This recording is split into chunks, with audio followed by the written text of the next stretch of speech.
Matthew Stafford has thrown for 64,516 yards and 423 touchdowns in his 17-year NFL career. He's made multiple Pro Bowls, won one Super Bowl, and posted a career passer rating of 92.4.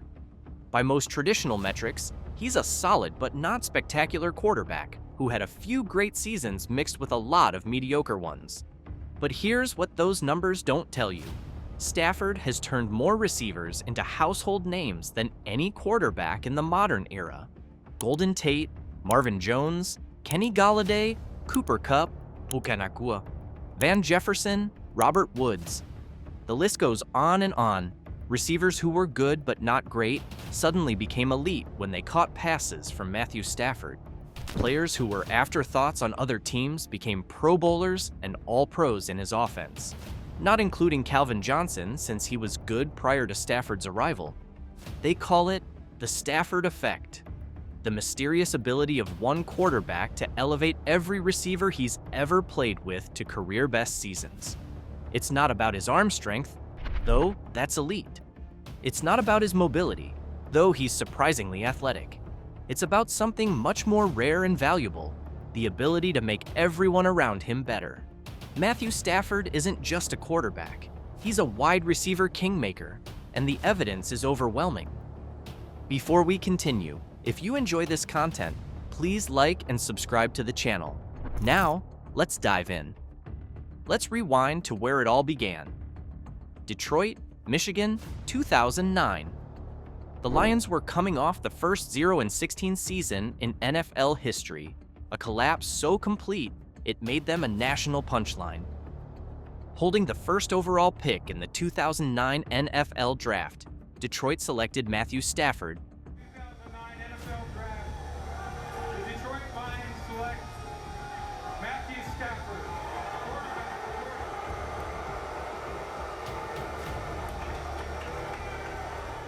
A 21-year-old quarterback from the University of Georgia, betting that a franchise reset could start under center. Physically, Stafford looked the part. He stood 6'3" and around 220 pounds, with a reputation for one of the strongest arm scouts had evaluated in years. Coaches and evaluators viewed his arm talent as elite, and he entered the league widely regarded as a prototypical franchise quarterback prospect. The situation he stepped into, however, was unstable. Although Detroit had real talent at the top, most notably Calvin Johnson, already one of the league's premier wide receivers, the roster around Stafford was thin and unproven. The offensive line was inconsistent, the running game ranked near the bottom of the league, and beyond Johnson and rookie tight end Brandon Pettigrew, the passing attack lacked depth. Stafford's rookie season in 2009 reflected that instability.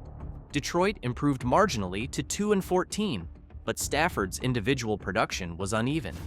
He threw 13 touchdowns and 20 interceptions, and often looked like a young quarterback adjusting to NFL speed and complexity. By traditional metrics, the season was a struggle. Still, even in those early setbacks, flashes of his long-term potential were evident. Stafford showed a willingness to attack downfield, operate under pressure, and rely on arm talent rather than perfect structure, traits that would later become defining characteristics of his career. Calvin Johnson was already an elite talent before Matthew Stafford arrived, but Stafford's presence coincided with the most explosive stretch of Johnson's career. After missing time in 2009, Johnson surpassed 1,100 yards and 12 touchdowns in 2010, then reached his full peak in 2011, when he caught 96 passes for 1,681 yards and 16 touchdowns, one of the most dominant receiving seasons of the era. The 2011 season was when the Stafford effect became undeniable. Johnson wasn't the only Lion producing at a career-best level. Brandon Pettigrew caught 83 passes for 777 yards, and rookie Titus Young added 607 yards and 6 touchdowns. None of those players matched that production outside of Stafford offenses, suggesting not just a great receiver in Johnson, but a quarterback capable of supporting multiple high-volume pass catchers at once. The Lions went 10-6 and made the playoffs for the first time since 1999. Stafford threw for 5,038 yards and 41 touchdowns, numbers that were video game-like for 2011. But the most impressive part wasn't Stafford's individual statistics. It was how he'd elevated every single receiver on the roster. The following year, Calvin Johnson authored one of the most dominant individual seasons in NFL history. He caught 122 passes for 1,964 yards, breaking Jerry Rice's single-season receiving yards record. It was one of the greatest individual seasons by any player in NFL history. The 2014 season was another example of the Stafford Effect in action.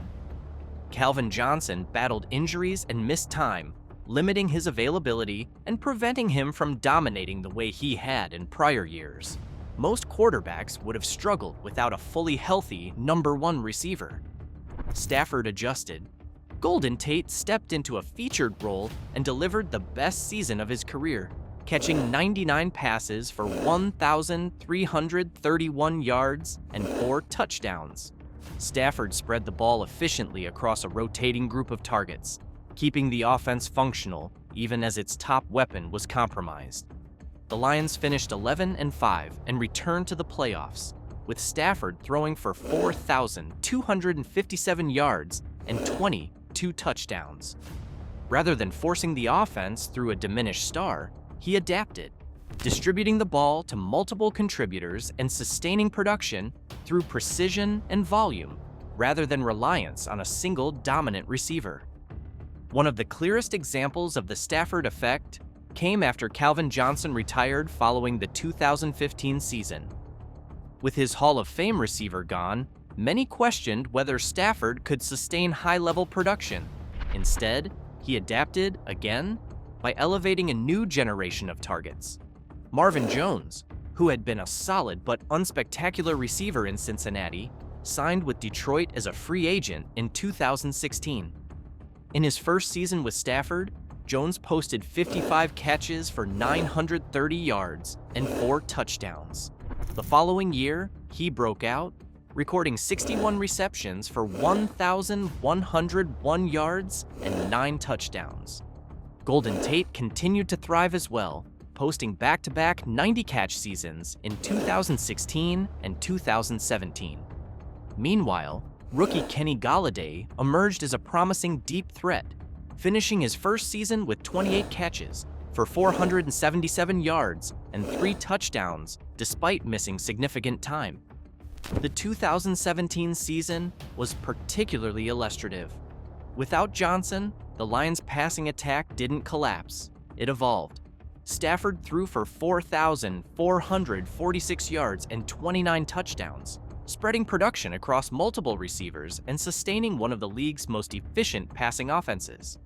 Jones and Tate both eclipsed 1,000 yards, while younger and secondary contributors like Golladay, Theo Riddick, and Eric Ebron provided consistent support, underscoring Stafford's ability to maximize diverse skill sets rather than relying on a single dominant target.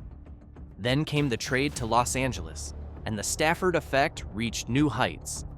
By trading Jared Goff and multiple high draft picks for Stafford, the franchise made a calculated bet that a quarterback upgrade could elevate an already talented roster from contender to champion. Stafford delivered immediately. Cooper Kupp, a productive and trusted receiver in Sean McVay's offense, produced one of the most dominant seasons in NFL history. In 2021, he caught 145 passes for 1,947 yards and 16 touchdowns, capturing the receiving triple crown and redefining the ceiling of the Rams' passing attack. Kupp's breakout was not isolated. Van Jefferson emerged as a legitimate vertical weapon, finishing the season with 50 receptions for 802 yards and 6 touchdowns.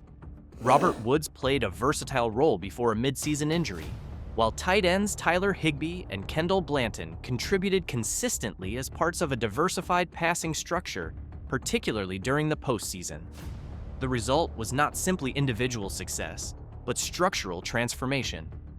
With Stafford under center, The Rams' offense maximized spacing, timing, and matchup pressure at every level. What had previously been efficient became explosive, and that difference proved decisive in a championship run. The Rams went 12-5 in 2021, won the NFC West, and ultimately captured Super Bowl 56. Stafford threw for 4,486 yards and 41 touchdowns in the regular season, then added 1,188 yards and 9 total touchdowns over 4 playoff games. He proved to be the final piece that turned a talented roster into champions. The 2022 season, however, presented far different circumstances. Robert Woods was recovering from an ACL injury, the offensive line was repeatedly reshuffled due to injuries, and Stafford himself battled physical issues throughout the year. Unlike the championship season before it, the offense struggled to maintain continuity or efficiency. Cooper Kupp remained productive when healthy, but was limited to 9 games. Van Jefferson missed time early and finished the season with modest production, while Tutu Atwell emerged as a rotational contributor, catching 38 passes for 298 yards and a touchdown. The most impressive example came with Ben Skowronek, a 2021 7th-round pick from Notre Dame, who caught 39 passes for 376 yards with Stafford throwing him the ball. It was a perfect example of the Stafford Effect in action. The 2023 season was when the Stafford Effect reached new heights. Kupp was limited to 12 games, finishing the season with 59 receptions for 737 yards and 5 touchdowns. The true story, however, was the emergence Puka Nacua. A 5th-round rookie out of BYU, Puka Nacua delivered one of the most productive rookie seasons in NFL history, catching 105 passes for 1,486 yards and 6 touchdowns, while setting league records for receptions and receiving yards by a rookie. His performance earned Pro Bowl and second-team All-Pro honors and helped stabilize an offense many expected to regress. The 2024 season was defined by injuries to both Kupp and Puka Nacua, forcing Stafford to lean heavily on the depth at wide receiver. In their absence, Tutu Atwell delivered the most productive campaign of his career, recording 42 receptions for 562 yards and establishing himself as a reliable secondary option in the offense. Meanwhile, Demarcus Robinson emerged as an impactful rotational weapon, finishing the year with a career-best 7 touchdown catches. In the 2025 season, Puka Nacua delivered a career-best 129 receptions for 1,715 yards and 10 touchdowns. Davante Adams, added in free agency, dominated the red zone with 14 scores. And at the center of it all was Matthew Stafford, powering the Rams' offense with 4,707 passing yards and 46 touchdowns. The pattern was clear: put a receiver in Stafford's offense and watch their production shoot up. It didn't matter if they were established veterans or unknown rookies. Stafford found ways to get them the ball and maximize their potential. So what exactly is the Stafford Effect? How does one quarterback consistently turn receivers into stars? First, it's about arm talent. Stafford has long been regarded as one of the strongest throwers in the NFL, capable of making throws many quarterbacks either can't attempt or won't risk. His combination of arm strength, confidence, and timing allows his receivers to attack coverage windows that simply don't exist in other passing offenses. Elite NFL quarterbacks typically deliver the ball in the 50-60 mph range on hard throws, and Stafford consistently lives at the upper end of that spectrum. More importantly, his velocity arrives with control. He can drive a 15-yard out or a deep in-breaking play without forcing the receiver to slow down or adjust, which maximizes yards after the catch and expands what the offense can ask of its receivers. Second, it's about accuracy. Stafford's completion percentage, which typically sits in the low to mid-60s, doesn't always appear elite on the surface. That context matters. He consistently attempts, throws into tighter windows, and pushes the ball downfield more than many efficiency-focused quarterbacks. Where Stafford stands out is in ball placement. Advanced charting from Pro Football Focus tracks aimed throws, and ball location independent of drops or throwaways, providing a clearer measure of true accuracy. By that standard, Stafford consistently grades as one of the more precise passers in the league, particularly on timing-based intermediate throws and aggressive downfield attempts. The result is an offense built on trust. Stafford isn't simply completing passes, he's delivering the ball on leverage, on frame, and in stride, allowing receivers to transition immediately from catch to production. Third, it's about timing. Stafford consistently delivers the ball as receivers come out of their breaks, a trait that shows up repeatedly on film and allows pass catchers to maintain momentum through the catch point. That anticipation is critical to yards after catch, particularly on intermediate plays that depend on precision and trust. That chemistry has been noted by his receivers throughout his career. In Detroit, Calvin Johnson frequently spoke about Stafford's willingness to throw into tight coverage and trust him in contested situations.